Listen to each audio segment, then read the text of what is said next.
मसालों में हम देख लेते हैं। सबसे पहले हमारे पास चली जाएगी लाल मिर्च, गोल लाल मिर्च मैंने ले ली है यहाँ साबुत, 20 अदद मिर्च मैंने ले ली है।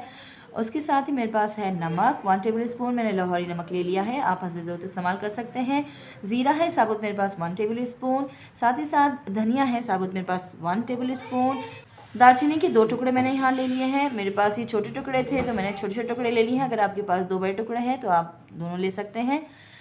बड़ी इलायची मैंने ले ली है 3 अदद, छोटी इलायची मैंने ले ली है 2 अदद, और इसी तरह से 6 से 7 मैंने ले ली हैं लौंग।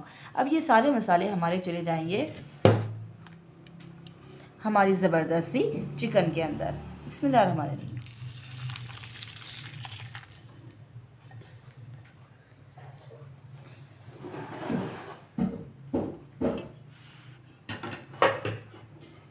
इसके साथ अब हमारे पास बारी आती है पानी की। पानी मैंने ले लिया है तकरीबन 1 लीटर। इसमें हमने 1 लीटर पानी डाल देना है और इसको हमने चढ़ा देना है चूल्हे पे। पहले 5 से 10 मिनट हम इसको तेज़ आंच पे पकाएंगे जब तक इसके अंदर बॉयल नहीं आ जाता। जैसे ही इसके अंदर बॉयल आएगा तो हम आंच को बिल्कुल दम वाली आंच कर देंगे और इसको पका लेंगे। अगर आपके पास प्रेशर कुकर है तो आप प्रेशर लगा सकते हैं। बहुत सारे लोगों के पास प्रेशर कुकर नहीं होता तो वो देगचे का इस्तेमाल भी कर सकते हैं। इस तरह से भी कबाब बनाना नहायत ही आसान है। तो जनाब ज़बरदस्त सा हमारा जो मसाला था वो हो गया है तैयार किस तरह से हो गया है ये मैं दिखाती हूँ आपको। इसकी जो दाल है वो बहुत अच्छी तरह से ये देखिए सॉफ्ट हो गई है, थोड़े से दबाने पे पूरी टूट रही है। चिकन तो ऑलरेडी सॉफ्ट हो ही जाती है क्योंकि वो जल्दी गल जाती है। अब हमने करना क्या है कि जितनी भी हड्डी वाले पीस हैं ये हम निकाल लेंगे और इसको अलग कर लेंगे। ठीक है, हमने सिर्फ रस डालने के लिए ये हड्डियों के समेत चिकन को लिया था। अब हम क्या करेंगे, इसमें से हम निकाल के इसको अलग कर लेंगे। जितनी भी चिकन है वो मैं निकाल लूँगी और साफ़ सुथरी करके इसमें बोनलेस कर लूँगी। चिकन जो है वो मैंने उसकी सारी हड्डियाँ निकालनी है। ठीक है, सारी चिकन जो है वो बोनलेस हो चुकी है।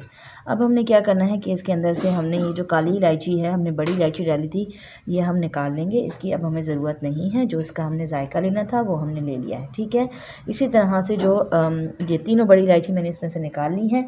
अब हमने क्या करना है कि सिंपल हमने मसाला अपने चॉपर में डाल लेंगे और डाल के इसको हमने बहुत अच्छी तरह से कर लेना है चॉप। इस स्टेज पे अगर आपके पास चॉपर नहीं है तो आप हवन-दस्ते का भी इस्तेमाल कर सकते हैं। ठीक है, जो भी चीज़ आपके पास दस्तयाब है आप उसको इस्तेमाल कर लीजिए। और चिकन जो है अगर आप चाहें तो बोनलेस भी यूज़ कर सकते हैं।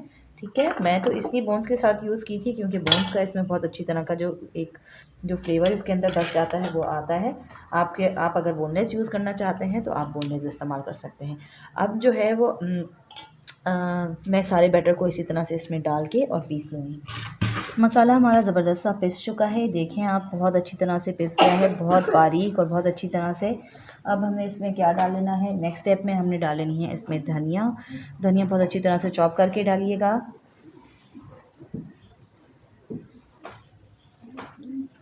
चार से 5 कुटी हुई मिर्चें हैं मेरे पास, बारीक बारीक इनको मैंने इस तरह से काट लिया है। ठीक है, ये इसमें चली जाएंगी।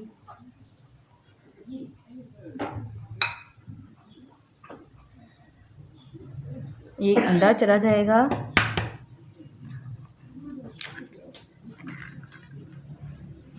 और हमारा ज़बरदस्त पेस्ट जिसको हम भून के इसको कर लेते हैं तैयार।